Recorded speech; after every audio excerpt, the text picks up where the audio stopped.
야고보서 4장 13절부터 17절 말씀이 되겠습니다. 제가 가진 성경으로는 376쪽입니다. 376쪽 야고보서 4장 13절부터 17절 말씀을 우리 한 목소리로 함께 봉독합니다. 다 찾으셨죠? 봉독합니다. 시작. 들으라, 너희 중에 말하기를 오늘이나 내일이나 우리가 어떤 도시에 가서 거기서 1년을 머물며 장사하여 이익을 보리라 하는 자들아, 내일 일을 너희가 알지 못하는도다. 너희 생명이 무엇이냐? 너희는 잠깐 보이다가 없어지는 안개니라. 너희가 도리어 말하기를 주의 뜻이면 우리가 살기도 하고 이것이나 저것을 하리라 할 것이오늘 이제도 너희가 허탈한 자랑을 하니 그러한 자랑은 다 악한 것이라. 그러므로 사람이 선을 행할 줄 알고도 행하지 아니하면 죄니라.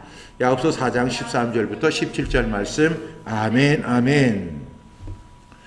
우리 지난주 말씀은 우리 보겠습니다. 지난주 말씀은 야고보서 4장 11절부터 12절 말씀인데 여러분 다 암송하시죠? 예, 우리 함께 5번 하도록 하겠습니다. 시작. 야고보서 4장 11절부터 12절 말씀. 형제들아, 서로 비방하지 말라. 형제를 비방하는 자나 형제를 판단하는 자는 곧 율법을 비방하고 율법을 판단하는 것이라. 네가 만일 율법을 판단하면 율법의 준행자가 아니요 재판관이로다. 입법자와 재판관은 오직 한 분이시니 능히 구원하시기도 하시며 멸하기도 하시느니라. 너는 누구에게 이웃을 판단하느냐? 야고보서 4장 11절부터 12절 말씀. 아멘, 아멘. 야고보서 4장 11절부터 12절 말씀. 형제들아, 서로 비방하지 말라. 형제를 비방하는 자나 형제를 판단하는 자는 곧 율법을 비방하고 율법을 판단하는 것이라. 네가 만일 율법을 판단하면 율법의 준행자가 아니요 재판관이로다. 입법자와 재판관은 오직 한 분이시니 능히 구원하기도 하시며 멸하기도 하시느니라. 너는 누구에게 이웃을 판단하느냐? 야고보서 4장 11절부터 12절 말씀. 아멘, 아멘. 4장 11절부터 12절 말씀. 형제들아, 서로 비방하지 말라. 형제를 비방하는 자나 형제를 판단하는 자는 곧 율법을 비방하고 율법을 판단하는 것이라. 네가 만일 율법을 판단하면 율법의 준행자가 아니요 재판관이로다. 입법자와 재판관은 오직 한 분이시니 능히 구원하기도 하시며 멸하기도 하시느니라. 너는 누구에게 이웃을 판단하느냐? 야고보서 4장 11절부터 12절 말씀. 아멘, 아멘. 야고보서 4장 11절부터 12절 말씀. 형제들아, 서로 비방하지 말라. 형제를 비방하는 자나 형제를 판단하는 자는 곧 율법을 비방하고 율법을 판단하는 것이라. 네가 만일 율법을 판단하면 율법의 준행자가 아니요 재판관이로다. 입법자와 재판관은 오직 한 분이시니 능히 구원하기도 하시며 멸하기도 하시느니라. 너는 누구에게 이웃을 판단하느냐? 야고보서 4장 11절부터 12절 말씀. 아멘, 아멘. 우리 눈을 감고 한번 해보겠습니다. 시작. 야고보서 4장 11절부터 12절 말씀. 형제들아, 서로 비방하지 말라. 형제를 비방하는 자나 형제를 판단하는 자는 곧 율법을 비방하고 율법을 판단하는 것이라. 네가 만일 율법을 판단하면 율법의 준행자가 아니요 재판관이로다. 입법자와 재판관은 오직 한 분이시니 능히 구원하시기도 하시며 멸하기도 하시느니라. 너는 누구에게 이웃을 판단하느냐? 야고보서 4장 11절부터 12절 말씀. 아멘, 아멘. 우리 지난주에는 야고보서 4장 11절부터 12절 말씀을 통해서 너는 누구에게 이웃을 판단하느냐라는 제목을 가지고 말씀을 함께 나누었습니다. 이 말씀이 우리에게 꼭 필요한 말씀인데 그러면서도 사실은 우리에게 상당히 찔리는 말씀이죠. 그러다 보니까 이걸 유튜브 동영상에 올려놔도 사람들이 별로 관심을 가지지 않습니다. 왜냐하면 안 들으면 그래도 괜찮은데 들어버리면 더 찔리는 것이 강하기 때문에 그렇죠. 왜냐하면 우리는 다른 사람을 비방하거나 판단하는 일을 너무나 잘합니다. 우리는 뭘 해야 된다고 했죠? 분별해야 한다고 말씀을 드렸죠. 근데 우리가 비방하는 것, 그 다음에 판단하는 것은 하나님에게 속한 것이고 비방하는 것은 오히려 사탄에게 속한 것이다 라고 말씀을 드렸습니다. 그래서 저는 4가지로 말씀을 드렸는데 우리 서로 비방하거나 판단하는 세상의 문화에 빠지지 말아야 한다. 세상은 다 그렇다고 하더라도 그것이 하나님 앞에서 인정될 수 있는 것이 아님을 꼭 기억하셔야 합니다. 두 번째로 형제를 비방하거나 판단하는 것은 하나님의 말씀, 율법을 비방하고 판단하는 것이라고 말씀을 드렸습니다. 세 번째로는 사람을 심판할 입법자와 재판관은 오직 하나님 한 분이라는 것입니다. 그러니까 사람을 심판할 수 있는 분은 하나님이시죠. 그래 판단하시는 분은 따라서 우리는 하나님의 주권에 하나님은 판단하시지만 우리는 판단할 권리가 없다는 사실을 우리가 꼭 기억할 수 있기를 바랍니다. 네 번째로 나는 결론이죠. 그 누구도 판단할 자격이 없습니다.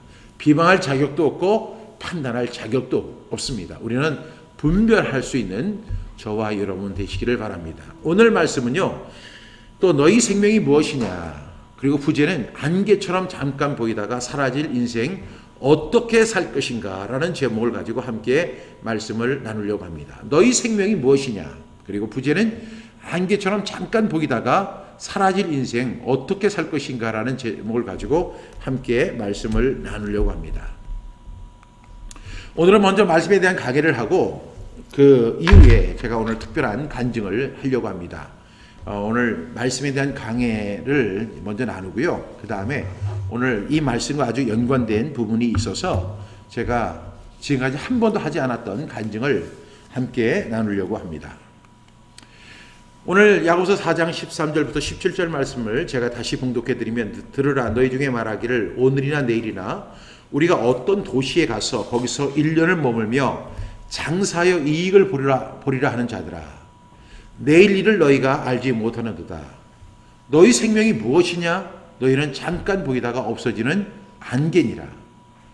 너희가 도리어 말하기를 주의 뜻이면 우리가 살기도 하고 이것이나 저것을 하리라 할 것이거늘 이제는 너희가 허탄한 자랑을 하니 그러한 장은 다 악한 것이라. 그러므로 사람이 선을 행할 줄 알고도 행하지 아니하면 죄니라 하는 말씀입니다. 여러분 우리가 이 말씀을 통해서 저는 네 가지를 말씀을 드리려고 합니다. 첫 번째는 하나님이 없는 사람의 계획은 의미가 없다는 것입니다. 두 번째로 우리의 계획은 미지수의 계획이라는 것이죠.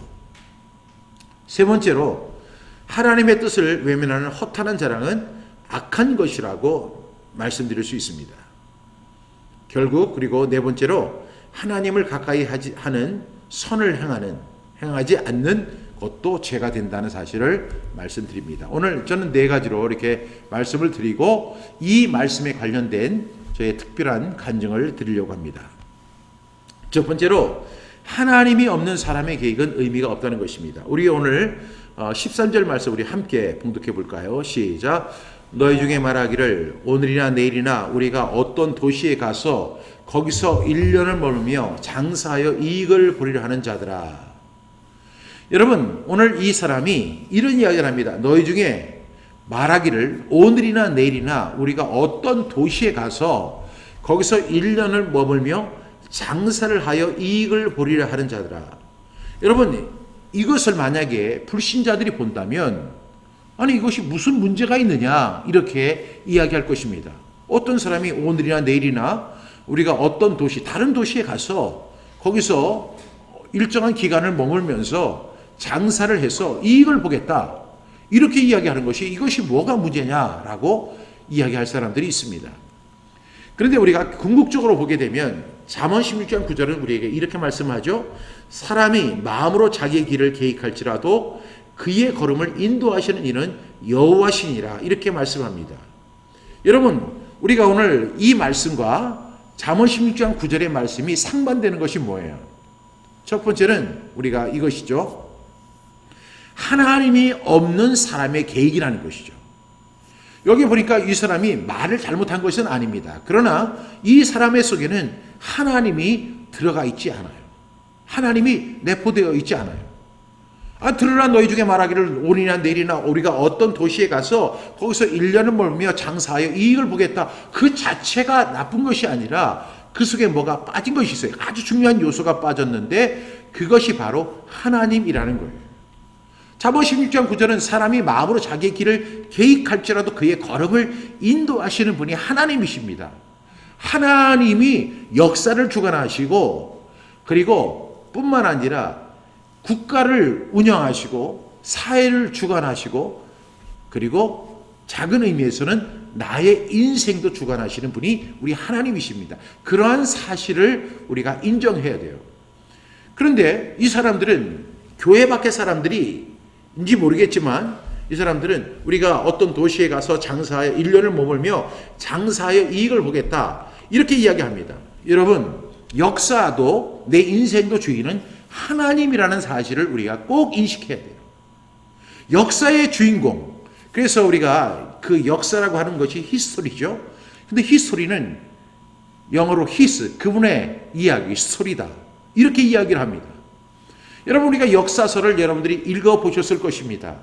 근데 역사서를 읽어보시면 여러분, 한 사람이 이 세상에 태어나서 잠시 머무는 거죠. 그 사람이 200년, 300년, 400년을 사는 게 아니에요. 역사는 2000년, 그리고 BC만 해도 수천 년입니다. 그리고 AD도 2000년이 넘었어요. 올해가 2020년이잖아요. 그 역사를 놓고 보면 우리의 아무리 위대한 사람의도 점과 같은 것이죠. 그런데 그 역사를 이렇게 처음부터 끝까지 우리가 살펴보면 그 역사는 사람의 이야기가 아니라 누구의 이야기예요? 하나님의 이야기예요. 하나님의 역사도 하나님의 세계도 내 인생도 주인은 하나님이라는 사실을 우리가 인식하고 우리가 어떤 계획 속에 꼭 내포되어야 될 것이 뭐예요? 하나님입니다. 하나님. 하나님의 계획, 하나님의 뜻을 우리가 구해야 되는데 하나님이 배제된 그런 계획은 무모하다는 사실을 우리가 볼 수 있습니다. 여러분, 시편 96편 10절에 보니까 이런 말씀이 있죠. 모든 나라 가운데서 이르기를 여호와께서 다스리시니 세계가 굳게 서고 흔들리지 않으리라.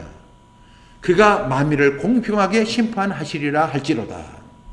여러분, 우리 주님을 뭐라고 불러요? 만군의 주라고 불러요. 만군의 주. 그것은 뭐냐면 만군이라고 하는 것은 세상의 모든 왕을 의미하는 거예요. 세상의 모든 왕들의 주인이 되시는 분이 우리 하나님이라는 거죠. 여러분, 트럼프 대통령이 대통령에 취임할 때에 그분이 했던 것이 뭐예요? 이 성경책에 손을 얹고 하나님 그 선서를 하지 않습니까? 우리나라 대통령은 이렇게 오른손을 들어서 선서를 하지만 미국 대통령, 세계에서 가장 최강의 대통령은 어떻게 해요? 성경책에 손을 얹고 선서를 합니다. 왜냐하면 모든 나라 가운데서 여호와께서 다스리신다는 사실을 인정하기 때문에 그래요. 그렇기 때문에 세계가 굳게 서고 흔들리지 아니하는 거예요. 하나님이 세상을 다스리시기 때문에 세상이 굳게 서고 흔들리지 아니하는 것입니다. 하물며 역사도 세상도 하나님이 주관하시는데 내 인생도 하나님이 주관하신다는 사실을 우리가 알아야 하는 거예요. 그런데 그 계획을 세우면서 하나님이 배제된 계획을 세웁니다. 이것은 참으로 안타까운 그런 계획이죠. 그래서 우리가 역사도 내 인생도 주인은 하나님이라는 사실을 우리가 꼭 기억해야 할 줄로 믿습니다. 두 번째로 우리의 계획은 미지수의 계획이라는 것입니다. 14절 말씀 우리 함께 선포합니다. 시작. 내일 일을 너희가 알지 못하는도다. 너희 생명이 무엇이냐? 너희는 잠깐 보이다가 없어지는 안개니라. 여러분, 우리의 계획은 미지수의 계획입니다. 여러분, 심리학을 하시는 분들이 하는 이야기 중에 예측 오류라고 하는 말을 씁니다. 예측 오류. 사람들이 어떤 계획을 세우잖아요. 그 예측을 합니다. 앞으로 이렇게 될 것이다. 그리고 나는 이렇게 할 것이다. 여러분, 이제 2021년이 이제 채 한 달도 남지 않았습니다. 그러면 우리가 이제 2021년을 시작할 때 나름대로 어떤 계획을 세울 것입니다.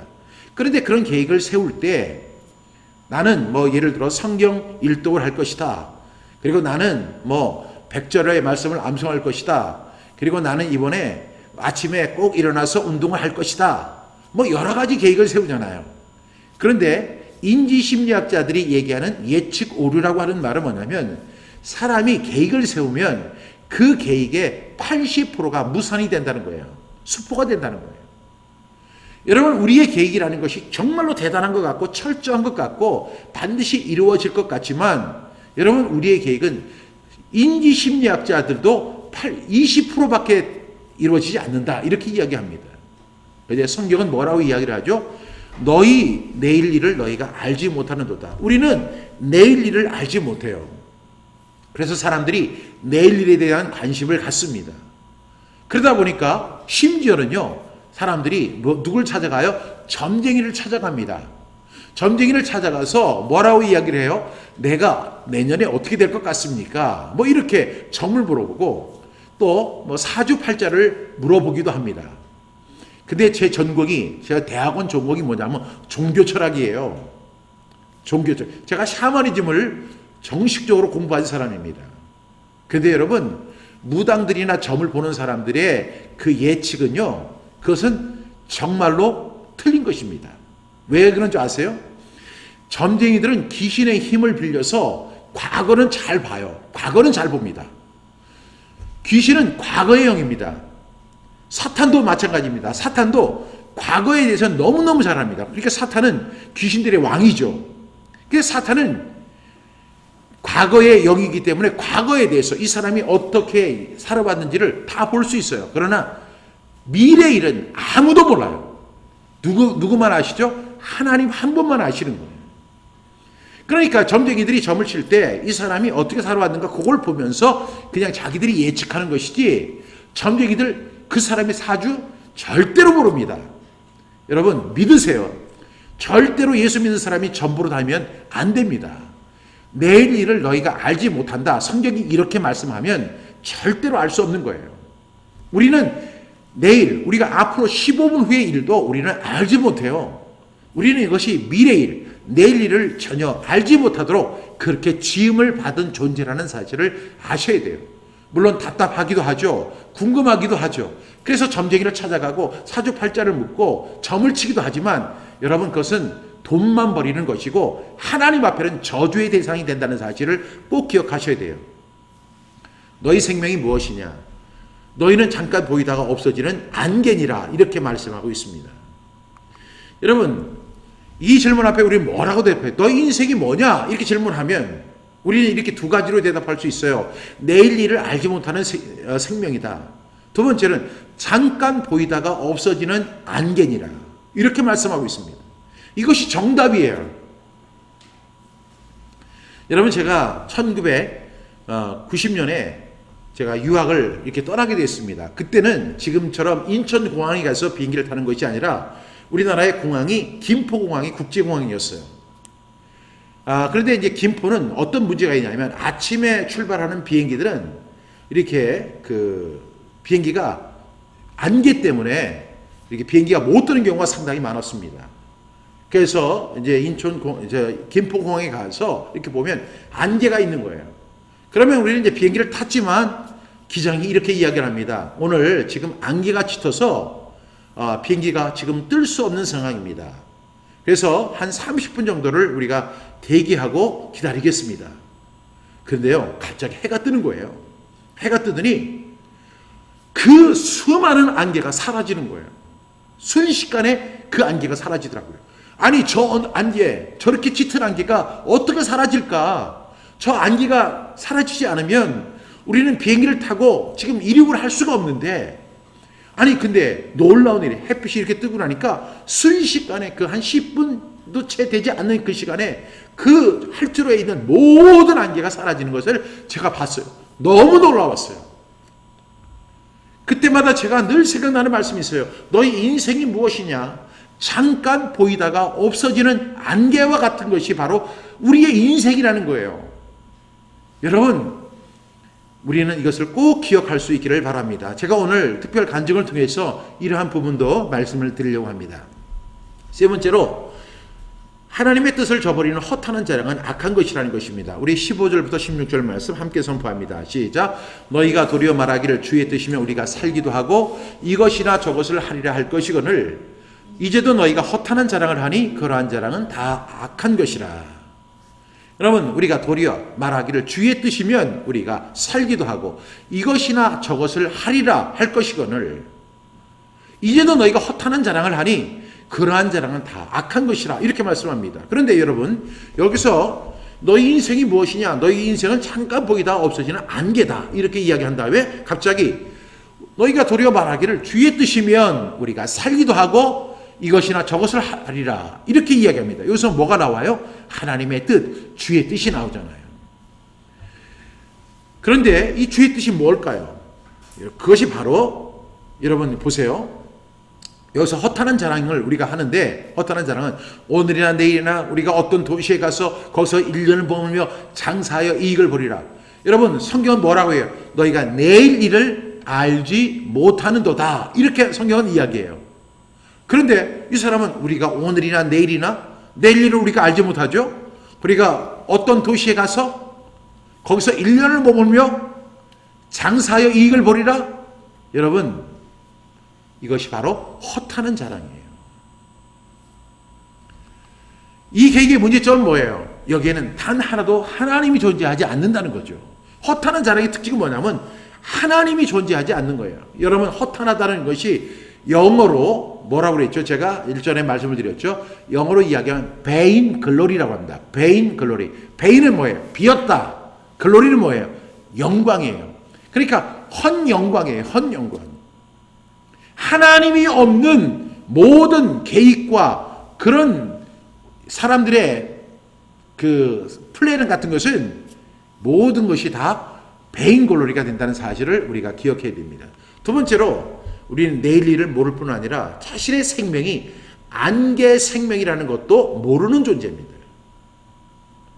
여러분 우리는 마치 우리가 한 행동을 보면 한 적어도 한 200년, 300년은 살 것처럼 그렇게 행동을 합니다. 그러나 우리 주위에서 채 100년을 사는 사람도 그렇게 많지 않습니다.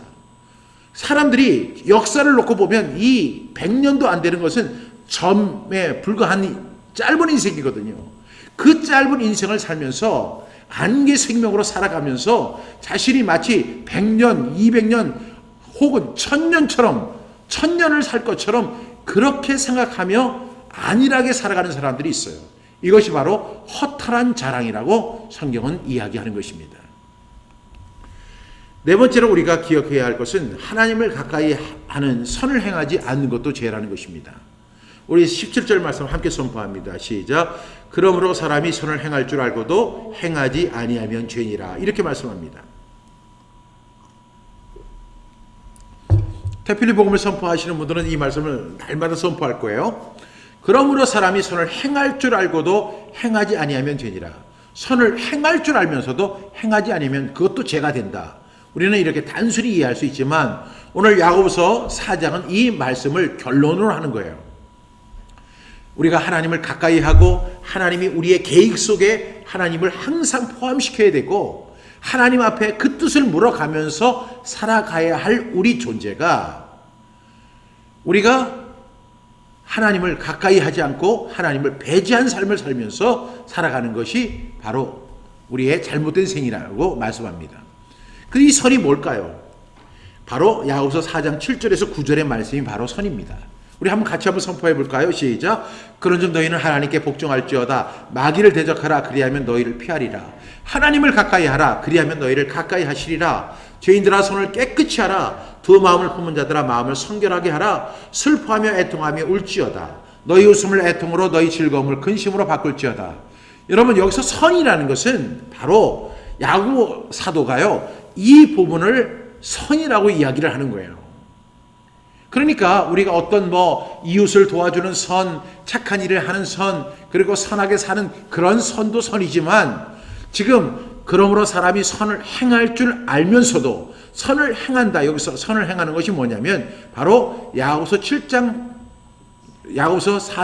7절부터 9절의 말씀을 복기시키면서 지금 야고보 사도가 이야기를 하는 것입니다. 그 내용이 뭐죠? 첫 번째는 하나님께 복종하는 것이다. 두 번째 마귀를 대적하는 것이다. 하나님을 가까이 하는 것이다. 손을 깨끗이 하는 것이다. 그 다음에 또 뭐가 있었죠? 그 다음에 슬퍼하며 애통하며 울지어다. 그 다음에 너희 웃음을 애통으로, 그 다음에 즐거움을 근심으로 바꾸는 것이 바로 성경이 야고보 사도가 이야기했던 선입니다. 그런데 이것을 우리가 행할 줄 알면서도 이런 것은 행할 생각이 아니에요. 우리가 하나님의 뜻이면 이것도 하고 저것도 하리라. 이렇게 여기서 야고보 사도가 이야기한 선에 대해서는 전혀 관심도 없이 내가 어떤 도시에 가서 1년을 머물며 장사하여 이익을 보겠다. 이렇게 자기의 계획을 하는데 그 속에 하나님이 빠져 있는 거예요. 이것이 바로 자신의 생명, 안개 생명이라는 사실을 모른다는 사실을 말씀하고 있는 것입니다. 저는 오늘 이 사역을 하면서 가슴이 찢어지는 것 같고 너무나 오랫동안 고통스러웠던 사역에 대한 오늘 특별 간증을 오늘 드리려고 합니다. 오늘 말씀을 제가 이제 강해를 했고요. 제가 이제 성경 암송 사역을 하는 동안에 수많은 어려움이 상당히 많았습니다. 제가 2012년 4월 1일부터 성경 암송 학교를 시작하면서 참 많은 어려움이 있었는데 그 중에서 저에게 가장 힘든 시간이 있었다면 그것은 제가 강화도에서 있었던 일이라고 생각합니다. 제가 2012년 4월 이 강화도 사진인데요. 이제 참 평안스럽게 보이죠. 근데 엄청 추웠습니다. 강화도는 원래 춥습니다. 제가 이 가장 어려웠던 시간이 이제 바로 이 강화도에서의 시간이었다고 저는 이렇게 생각을 합니다.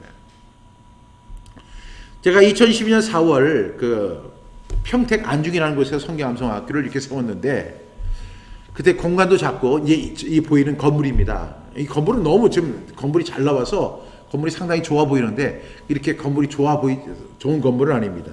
공간도 작았고 그 다음에 교통도 좋지 않았고 주차장이 없어서 하나님께 기도했던 그런 곳이었습니다. 하나님 좀 좋은 데를 주세요.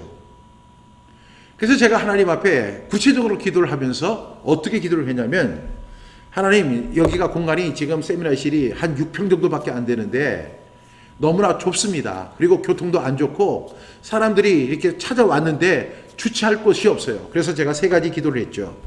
세미나실을 평화해서 한 60평이 되는 그런 사무실을 좀 그런 건물을 얻게 해주세요. 그 다음에 여기는 주차장이 단 한 대도 이렇게 세울 데가 없어요. 그래서 100대의 주차를 할 수 있는 곳을 좀 허락해 주세요. 그리고 세 번째는 교통이 좋아서 서울, 경기에서 그리고 저 지방에서도 올라올 수 있는 그런 공간을 허락해 주세요 하고 제가 이 평택 안중에서 기도를 했습니다. 제가 사역 초기라 돈도 없었지만 믿음으로 기도를 했어요. 심지어는 제가 성경 암송의 해답이다 라는 책에 제가 뒷머리에 이 세 가지 기도 제목을 적어놨어요. 그래서 이 책을 보시는 분들은 다 아실 거예요. 제가 한 60평의 건물을 주세요. 그 다음에 100대의 주차를 할 수 있는 주차 공간을 허락해 주세요. 그 다음에 교통이 좋은 곳에 이렇게 세워주세요. 이렇게 제가 기도를 했습니다. 그래서 이제 안중 건물 계약 기간이 끝나고 2015년이 돼서 다른 곳으로 이제 건물을 찾으러 다녔는데 수중에 돈이 별로 없었기 때문에 뭐 좋은 건물은 얼마든지 많았지만 사실 우리가 입주할 수 있는 그런 곳이 없었습니다. 뭐 성경암송학교 사역은 여러분들이 너무나 잘 아시는 정기적인 후원이 그 당시에는 이제 후원자도 별로 없었고 뭐 헌금도 없었기 때문에 정말 어려운 가운데 사역을 했었거든요. 여러 군데를 다녔지만 마땅히 사역할 공간을 찾지 못했습니다. 특별히 제가 그 기도했던 세 가지 내용이 뭐였죠? 60평 주십시오. 그 다음에 100대 주차할 수 있는 공간을 주십시오. 그리고 교통이 좋은 곳을 주십시오. 이렇게 제가 그렇게 기도하면서 찾아다녔는데 그런 것을 찾기는 정말로 어려웠습니다. 근데요, 참 놀라운 것은 하나님이 우리의 기도를 들어주셨어요. 그래서 제가 드디어 이렇게 건물을 얻게 돼가지고 오산에 성경 암송학교를 이렇게 세우게 됩니다. 이것이 60평 되는 건물이에요. 그리고 하나님께서 꼭 필요한 그 비용을 헌금 금액을 허락해 주셔서 인테리어 공사까지 물론 이제 우리가 이제 다 직접 하는 것이었지만 이렇게 그리고 가까운 사람들이 와서 도와주면서 이렇게 인테리어 공사를 이렇게 진행해 나가고 있습니다. 그래서 우리는 2개의 사무실과 1개의 세미나실, 지금 보이는 곳이 이제 세미나실이고요. 그리고 이제 주방이 만들어지게 됩니다. 너무너무 하나님 앞에 감사했죠. 나중에 이제 이거 알고 보니까 제가 사실 뭐 60평 주세요. 그리고 100대 주차할 수 있는 공간 주세요. 그리고 교통이 좋은 곳을 주세요. 그렇게 하나님 앞에 기도하면서 장소를 얻으러 다녔지만 사실 언감생심이었습니다. 우리가 가진 돈 가지고는 도저히 얻을 수 있는 그런 상황이 못 됐습니다. 그런데 우리가 얻고 보니까 바로 여기가 60평이었고 진짜로 100대의 주차를 할 수 있는 공간이었고 오산 IC 앞에 있어서 그 교통이 너무나 좋은 거예요. 그래서 서울 경기에서 오시기도 좋고 또 지방에서 오기도 참 좋은 위치에 놓여 있었습니다. 그래서 이렇게 건물을 이렇게 하고 이제 드디어 이제 우리가 개교 예배를 하나님 앞에 드리게 됩니다. 그리고 이제 또 여러분들이 와서 축하를 이렇게 해주십니다. 그리고 이제 이곳에서 이제 우리 태필린 복음 전문 강사반이 이제 밤낮으로 이루어지고 있는 그런 아름다운 장면입니다. 너무너무 행복했던 시간이었습니다. 제가 이렇게 이제 입주를 해서 이렇게 이곳에서 이렇게 있을 때 너무 행복했어요. 많은 분들이 이렇게 참석해서 함께 세미나도 했고 또 이렇게 전문 강사들을 이렇게 배출해서 이분들과 함께 이렇게 사진도 나누고 그랬습니다. 그러던 어느 날 제가 여기 이제 입주를 한 지 채 6개월 정도 됐을 때 강화도에서 장 장로라고 하는 분이 저에게 전화를 하신 거예요. 자신이 3,000평 부지에 건물을 이렇게 가지고 있는데 이 건물을 마음껏 사용하라고 이렇게 저한테 전화가 온 거예요. 그러면서 자신이 이렇게 합니다. 목사님의 성경 암송 사역이 세상에서 가장 귀한 사역입니다. 사실 제가 그 서울 100주년 기념관에서 세미나를 할 때 이분이 그 세미나에 참석하셨어요. 그러면서 자기가 이 건물을 거의 무상으로 이렇게 제공할 테니까 오셔서 이 공간을 마음껏 활용하십시오. 한 3,000평의 부지에 대지에 건물이 5동으로 이렇게 이루어진 것입니다. 비록 이제 가건물 형태로 이루어져 있지만 마음껏 사용하라는 겁니다. 목사님의 사역이 너무 귀하니까 이 성경암송학교에 자기가 무상 제공하고 목사님들이나 참가자들이 와서 이 맑은 곳에서 쉬어가라고 그런 최고의 장소라고 하면서 저에게 얘기를 하는 거예요. 그리고 자신이 기도를 했는데 기도 중에 하나님께서 박 목사에게 주어라 하는 그런 음성이 자기에게 들려왔다는 거예요. 그래서 이분이 저에게 이 건물을 양도하고 싶다고 이렇게 이야기합니다. 그러면서 계속 와서 답사를 하라고 합니다. 답사를 하라고 하는데 이상하게 마음이 끌리지 않는 거예요. 근데 제가 이제 답사하기로 이제 약속을 했는데 그 날이 됐는데 눈이 억수같이 옵니다. 그래서 제가 이제 출발을 했지만 눈이 너무 와서 차가 막 미끄러지는 바람에 그 양재 IC에서 제가 차를 돌려서 가려고 하는데 그분에게 전화가 왔어요. 도저히 제가 갈 수가 없습니다. 제가 이렇게 이야기를 했더니 목사님, 강화에는 눈이 전혀 오지 않습니다. 목사님, 조금만 참고 오십시오. 정말로 귀한 장소입니다. 정말로 중요합니다. 하면서 저를 계속 오라고 이렇게 강요하는 거예요. 그래서 결국 제가 강화도에 가서 답사를 했습니다. 바로 이런 건물이었어요. 사실 이 건물을 보고 주변의 분들이 많이 반대도 했고 사실 제가 이것을 감당할 자신이 없었습니다. 그래서 제가 포기하기로 제가 이렇게 마음에 잠정적으로 결론을 내렸습니다. 그런데 그분이 계속 전화를 하는 거예요. 목사님, 하나님이 주신 공간입니다. 하나님께서 목사님에게 주라고 하셨습니다. 이 건물을 성경암송학교에서 지금 목사님 가지고 있는 그 비용만 주시면 제가 이 건물을 양도를 하겠습니다. 그래서 이제 제가 여러분에게 다시 이제 의사를 물었어요. 그리고 제 마음을 정말 그렇다면 내가 이곳으로 들어가야 되겠다 이렇게 생각을 해서 2015년 12월 25일이죠. 크리스마스죠. 크리스마스 때 제가 성탄절날 그 김포에서 이분을 만나서 건물 양도소에 사인을 합니다. 조건은 이제 보증금 5천만 원과 이제 월 250만 원을 지급하면 3년 후에 저희 성경암송학교의 명의로 이렇게 바꿔준다는 겁니다. 입주는 그래서 2020년 2월 20일에 제가 하기로 했습니다. 그리고 이제 계약 후에 이제 정식으로 이제 이것을 들어가서 이렇게 보니까 건물이 완전 폐허 수준입니다. 이것이 주방인데요. 주방이 이렇게 생겼고요. 그리고 이 앞에 이제 식당 앞에 아주 정리가 전혀 되어 있지는 않습니다. 돈도 없이 오직 기도에 매달려 이제 건물을 이제 수리해 갑니다. 이런 아주 건물이 너무 낡고 어디서부터 손을 대야 될지 전혀 모르겠더라고요. 제가 사역은커녕 하루 종일 이제 이 공사에서 노가다를 이제 뛰면서 이제 2016년에 매년 진행하던 여름 성경 캠프, 성경 암송 캠프를 이제 준비를 여기서 해야 되겠다 해서 이제 그때까지 이 건물을 빨리 준비를 해야 되겠다. 그런데 돈이 너무나 많이 들어가고 이 건물의 진척은 별로 없는 거예요. 그리고 사람들도 초기에는 와서 이렇게 했지만 이것이 너무나 넓고 그런 장소이기 때문에 너무나 어려웠습니다. 근데 이 과정에서 너무나 제가 이렇게 직접 이제 삽질을 하고요. 제가 이 깨진 거를 이렇게 보수 공사를 하고 그래서 이제 이렇게 공간을 만들어 갑니다. 이 과정에서 너무나 감사한 분들이 있습니다. 예, 그래서 간판을 이렇게 세우게 되죠.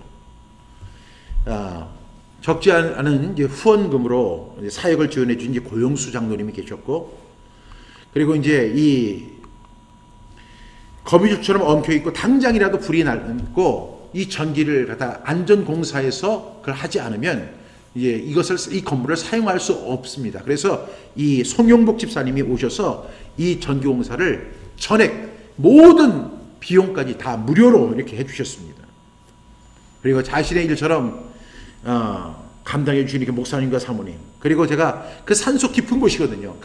하전면이라고 하는 산속에 있어서 정말로 이렇게 바깥으로 나가기가 어렵고, 그리고 곤고하고 지칠 때마다 맛있는 음식과 그리고 격려로서 지원했던 우리 장희원 전도사님과 그리고 많은 우리 사역자들이 있습니다. 그 외에도 여러분들이 CMS를 통해서 이렇게 후원해 주시곤 했습니다. 결국 우리가 이제 이렇게 없는 돈, 있는 돈을 다 모으고 후원자들의 도움으로 해가지고 이제 건물 수리 및 이제 인테리어 공사를 이제 마쳐갑니다. 그때까지 이렇게 해서 들어간 돈이 무려 2억 6천만 원이나 돼요. 그래서 이렇게 이제 간판도 세웠고요. 이것이 이제 아름다운 장소로 변해가는 놀라운 일이 벌어집니다. 그리고 이제 이렇게 강당은 이렇게 아름답게 이제 디자인이 됐고요. 여기서 이제 사람들이 이제 함께 수많은 사람들이 사랑받는 아름다운 장소로 변해갑니다. 비록 가건물이었고 산속이었고, 그렇지만 하나님 우리를 이곳에 보내신 것을 우리가 그것이라고 믿고 이곳에서 사역을 열심히 했습니다. 참 열심히 했는데, 이렇게 2016년 성경 암송 캠프도 이렇게 진행을 합니다. 그리고 이렇게 세미나를 통해서 여러분들이 함께 참석을 해서 이렇게 세미나를 진행하는 일들도 여기서 이렇게 이루어지고 있었습니다. 제가 지금 여러분들을 이렇게 놓고 이제 성경 암송 세미나, 그리고 하브르타 세미나, 태필린 세미나도 이렇게 진행하고 있었죠. 그런데 이제 이렇게 그리고 나서 1년이 지나고 2017년 7월 이제 여름 캠프가 한참 진행 중일 때 저한테 이걸 갖다 무상으로라도 이렇게 제공하겠다고 했던 그 장장로라는 사람이 이 건물을 아무도 모르는 사이, 전화 모르는 사이에 이 건물을 부동산에 내어놨습니다. 어쩐지 사람들이 와서 자꾸만 건물을 보러 오더라고요. 그리고 9월에는 결국 이 건물이 다른 사람에게 매각이 되었습니다. 어떤 교회한테 매각이 되었습니다. 사실 이 건물이 폐허 수준일 때는 어떤 사람도 이 건물을 매입하려고 하는 사람이 전혀 없었죠. 그런데 우리가 이 건물을 2억 6천만 원, 진짜 눈물과 수고와 땀과 노력으로, 그리고 후원자들의 헌금으로 해가지고 이 건물을 갖다 이렇게 세우고 나니까 이 사람이 이것을 다른 사람에게 몰래 팔아버린 것입니다. 우리는 이런 사실도 전혀 모른 채 행복하게 여기서 사역을 하고 있었습니다. 그러던 어느 날 제가 법원으로부터 이제 명도 소송이라는 소장을 제가 받게 됐고, 우리는 보조금이나 인테리어 비용을 한 푼도 받지 못하고 건물에서 쫓겨나는 그런 안타까운 일이 벌어집니다. 참 여기서 여러 사람들이 와서 이렇게 음식도 먹고 이러는 귀한 장소에서 우리는 쫓겨나는 그런 아픔을 겪게 됩니다. 근데 명도 소송 내용을 보니까 우리가 월세를 늦게 지불했고 자신의 건물을 제가 임의로 개조했다고 하는 말도 안 되는 그런 이유를 가지고 우리를 쫓아낸 거예요. 이것은 계약 자체를 파괴하는 우리가 잘못을 저질렀기 때문에 당장 나가라는 것입니다. 제가 그 사람은 법에 대해서 너무나 잘 아는 사람이었고요. 그래서 이 사람은 대형 로펌의 변호사들을 동원해가지고 제가 생전 들어보지도 못한 그 법률 용어를 가지고 저를 위협을 하면서 빨리 이 건물에서 나가라고 이렇게 이야기합니다. 처음에 너무나 무서웠고 그 충격은 이루 말할 수가 없었습니다. 나중에 알고 보니까 이 장장로라는 사람이 이런 방식으로 기독교 목사들이나 장로들을 대상으로 해서 그렇게 사기를 치고 또한 소송 중에 소송이 한두 건이 걸려있는 사람이 아니었습니다. 그리고 놀라운 것은 2016까지 이 장로였던 사람이 2017년부터는 갑자기 이제 장목사로 이렇게 장장로에서 장목사로 이렇게 바뀌어집니다. 자기가 목사가 되었다고 합니다. 그러면서 2017년 12월까지 이 건물에서 나가라는 것입니다. 그러더니 제가 이렇게 외출을 하고 돌아와 보니까 각 건물에 소위 딱지라는 것이 있잖아요. 딱지가 다 붙어 있고 만약에 이 자기들의 허락이 없이 단 하나라도 건드리면 위법이 된다고 그런 경고를 합니다. 어떻게 해야 할 바를 알지 못했습니다. 이런 사이에 이제 건물을 이제 새롭게 구입한 그 교회 측에서는 우리에게 퇴거를 또 명령합니다. 그러니까 앞으로도 갈 수도 없고 뒤로도 갈 수 없는 그런 상황 속에 제가 이렇게 놓이게 되어 있습니다. 그래서 결국은 2018년 2월 20일 우리는 강화대에서 쫓겨났습니다.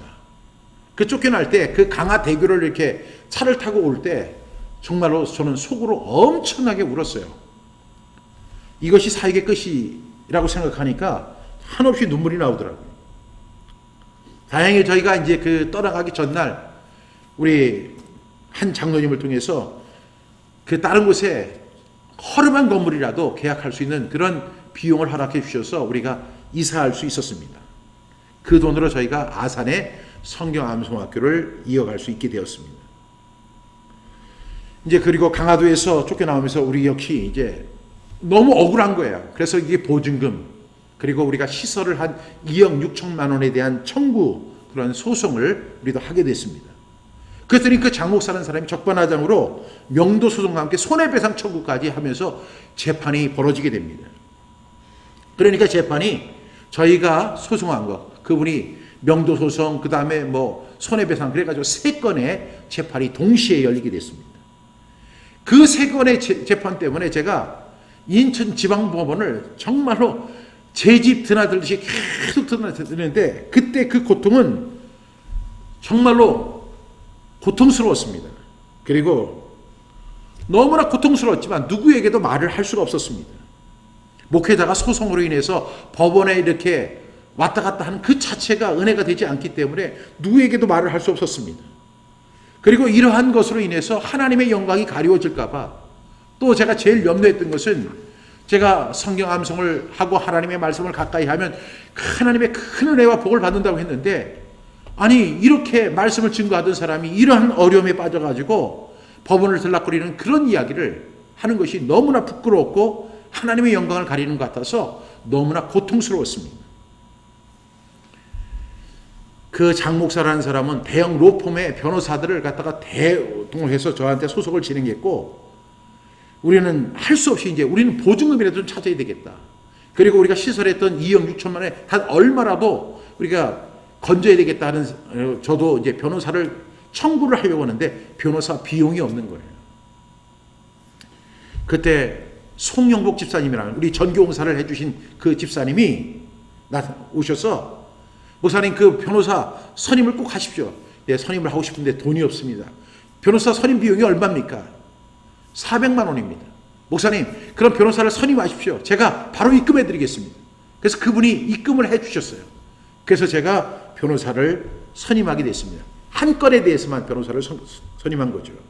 그러나 나머지 2건은 변호사가 없이 제가 이제 혼자서 자료를 준비하면서 그 상대방의 변호사들과 싸우게 되었습니다. 정말로 2018년 그리고 19년 계속해서 그 외롭고 고통스러운 시간 동안 그리고 사람들에게 충분히 오해를 받을 수밖에 없는 그런 상황 속에서 재판을 하기 위해서 법정을 갖다 들락거릴 때 제 심정은요 너무너무나 고통스러웠습니다.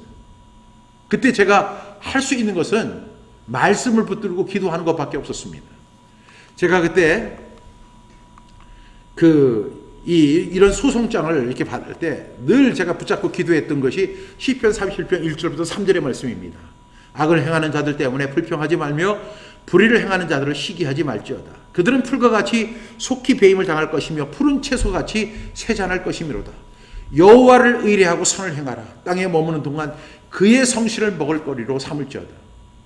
악을 행하는 자들 때문에 불평하지 말며 불의를 행하는 자들을 시기하지 말라는 이 말씀을 붙잡고 기도하면서 법원을 왔다 갔다 했습니다. 결국은요, 제가 그 세 개의 소송에서 모두 승소를 하게 되었습니다. 법원은 이제 장 목사라는 사람에게 저에게 보증금을 돌려주고 그 다음에 법원에서 식정한 금액을 우리에게 지불하라고 그렇게 명령을 내렸어요. 법원은 저의 손을 들어줬습니다. 우리 성경암송학교의 손을 들어줬습니다. 세 건 모두 승소를 했습니다. 그런데 그 기쁨도 잠깐이었습니다. 그 장 목사라는 사람이 다시 항소를 한 것입니다.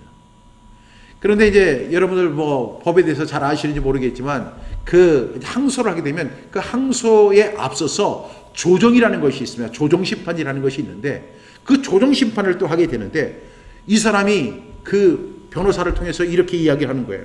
지금 돈이 없으니까 이것을 분할로 납부할 수 있게 해달라고 해서 12개월로 분할로 나눠주겠다고 그분이 약속을 합니다. 그러나 그것은 그 사람이 위기를 모면하기 위한 하나의 작전에 불과했어요. 그분은 단 한 번도 약속을 지키지 않았습니다. 그래서 저는 그래도 그분에게 제가 이렇게 문자를 보내면서 목사님, 약속한 것을 꼭 지키십시오. 우리가 하나님을 믿는 사람 아닙니까? 하나님을 믿는 사람인데 여러분 이거 반드시 약속 지키셔야 합니다. 제가 그렇게 하면서 그분에게 문자를 보냈더니 그분은 단 한 번도 답변도 하지 않았고 자기가 그 법원에서 했던 변호사를 대동해 가지고 그 판사 앞에서 했던 그 약속을 한 번도 지키지 않았습니다. 그리고 얼마 후에 서울 동부지법에서 또 소장이 날라왔습니다. 근데 그 내용은 뭐냐면 제가 그 장 목사라는 사람에게 5천만 원을 빌렸다는 겁니다. 그러니까 그 대여금 청구 소송을 그분이 또 한 거예요. 제가 지금까지 이렇게 사역을 하면서 돈이 있으면 사용을 하고 돈이 없으면 저는 행동을 하거나 일을 하지 않습니다. 왜냐하면 제가 사역의 원칙이 뭐냐면 돈이 없으면 뭐 빚을 내서라도 어떤 사역을 하는 그런 사람이 아니라 돈이 없으면 절대로 빚을 내거나 뭐 채무의 관계 속에서 일을 하려고 하는 사람이 아닙니다. 오로지 기도하면서 하나님의 뜻을 기다리는 사람인데 제가 그 장 목사라는 사람에게 5천만 원을 빌렸다는 거예요. 근데 그 5천만 원을 빌렸으니까 빨리 그것을 갚으라고 하는 재판을 그분이 건 것입니다. 제가 2018년부터 그거로 인해서 제 2020년 6월 25일까지 10번이 넘습니다. 10번 넘게 서울 동부지법을 제가 또 계속해서 왕래를 합니다. 얼마나 힘든지 몰라요. 여기서 서울 동부지법까지 가려면 하루가 다 걸리고 거기 가서 사실 재판 시간은 그렇게 길지 않습니다. 근데 그 대기하는 시간 그리고 그때의 그 기분은 정말로 절망스러운 기분이고 정말로 이런 걸 겪고 싶지 않은 그런 아주 최악의 그런 상황이었습니다. 그런데 이 사람은 변호사를 갖다 바꾸고 심지어는요 그 변호사가 잘못한다고 서울에서 또 가장 유명한 로펌의 변호사를 동원해 가지고 저보고 그 돈을 갚으라는 것입니다. 결국 2020년이죠 6월 25일 그 장 목사의 소송을 이 법원에서 기각하면서 제가 다시 한번 승소하게 됩니다. 그러니까 4번의 재판에서 4번 모두 제가 승소를 하게 됐습니다. 장 목사들은 이제 대형 로펌의 변호사들을 전문적으로 동원해서 그 재판에 했지만 그들은 끝내 패소했고 저는 4번의 재판에서 모두 승소를 했습니다. 그래서 저는 정말 하나님 은혜에 감사했어요. 우리에게 승소를 허락하신 것은 성령 암송 사역, 테필린 사역, 그리고 태필린 복음 사역, 그리고 하브르타 사역에 전념하라는 하나님의 뜻이라고 믿고 더욱 사역에 전념하기로 했습니다. 그런데 그것이 다 끝난 게 아니더라고요. 그 장목사가 다시 항소를 한 겁니다. 그리고 그 출두일이 언제냐면 바로 12월 16일 수요일입니다. 그리고 11시입니다. 그 시간은 제가 뭐 하는 시간이죠? 태필린 복음 라이브로 강의하는 시간이잖아요. 그날은 또 특별히 축복편을 시작하는 날입니다. 그런데 그 시간에 제가 뭘 해야 되냐면 그 법원에 출두를 해서 그 사람이 항소를 했으니까 또 다시 재판을 받아야 하는 그런 상황이 된 것입니다. 너무나 기분이 나빴고요. 그리고 슬펐습니다. 이 사람이 자신의 잘못 인정하라고 5번째 소송을 걸어온 것입니다. 우리의 모든 재산과 노력을 다 빼앗고 소송을 통해서 우리의 시간과 사역하는 그것마저 방해하는 그런 일들이 계속 일어날 때 어떻게 해야 될 바를 알지 못했습니다. 그래서 제가 이제 이번 주 수요일에 제가 강구를 해서 축복편을 미루고 이제 법원에 출두하기로 이렇게 마음을 먹었습니다. 물론 이제 법원에 처음 출두하는 것보다야 지금 이제 많이 익숙해졌죠. 하도 이제 법원에 다니다 보니까. 그렇지만 여러분 법원에 갈 때마다 여전히 기분이 좋지 않고 부담스럽고 하루를 다 낭비해야 됩니다. 정말로 하고 싶지 않은 그런 일입니다. 제가 근데 그 법원 기일 통지서를 제가 받은 그날 밤에 꿈을 꿉니다. 꿈을 꾸는데요. 그날 그것을 받고 나서 그런지 제가 충격받아서 이제 하루 종일 두통이 있었어요. 그리고 그 두통이 있는 채로 제가 잠자리에 들었는데 꿈속에서요. 사탄이 저를 찾아와서 막 공격하는 그런 꿈을 꾸게 됩니다.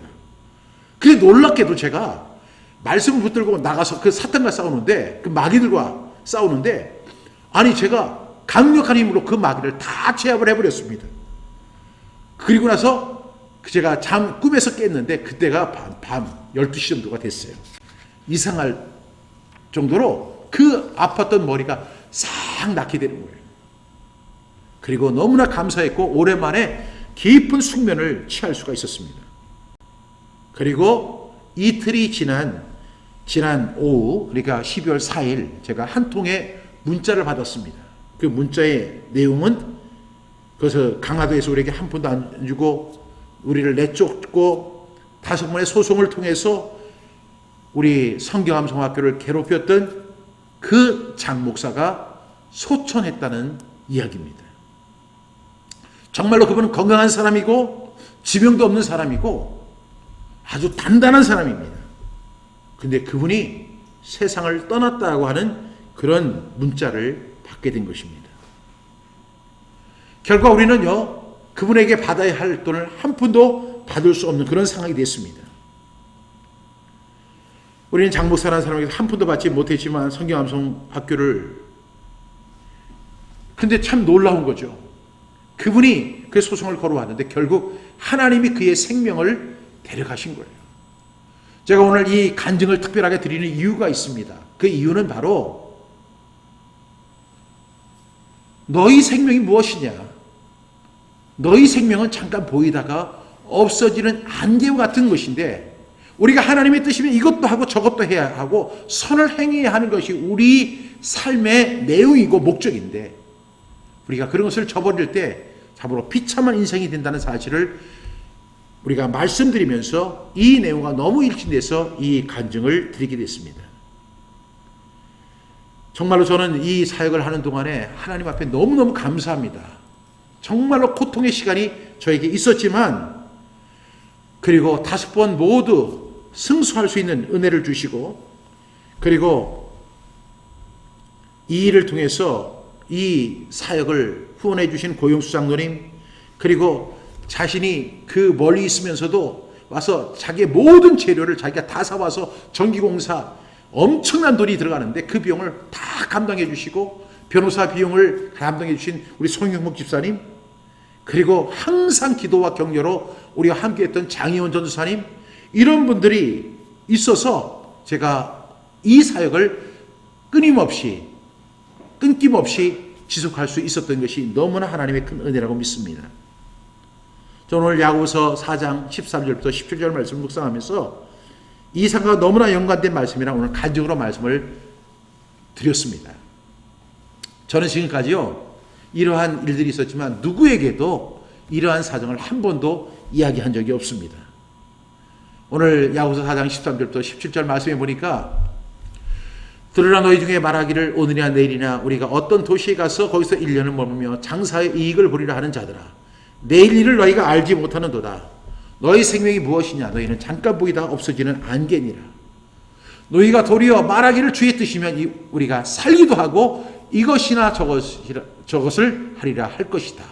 이것이 바로 오늘 우리에게 주신 본문의 말씀입니다. 저는 그런데 16절에 보니까 이제도 너희가 허탄한 자랑을 하니 그러한 자랑은 다 악한 것이다. 그러므로 사람이 선을 행할 줄 알고도 행하지 아니하면 죄가 된다는 그 말씀을 함께 나누면서 오늘 저는 간증을 병행해서 드렸습니다. 하나님이 없는 게 사람의 계획은 의미가 없습니다. 우리의 계획은 미지수의 계획이고 하나님의 뜻을 외면하는 허탄한 자랑은 악한 것이며 선을 행할 줄 알면서 행하지 않는 것은 죄가 된다는 사실을 오늘 말씀을 통해서 여러분들이 꼭 기억하고 남은 인생 그리고 우리에게 주어진 생명을 하나님 기뻐하시는 인생으로 승화시키는 저와 여러분 모두가 되기를 주님의 이름으로 부탁합니다.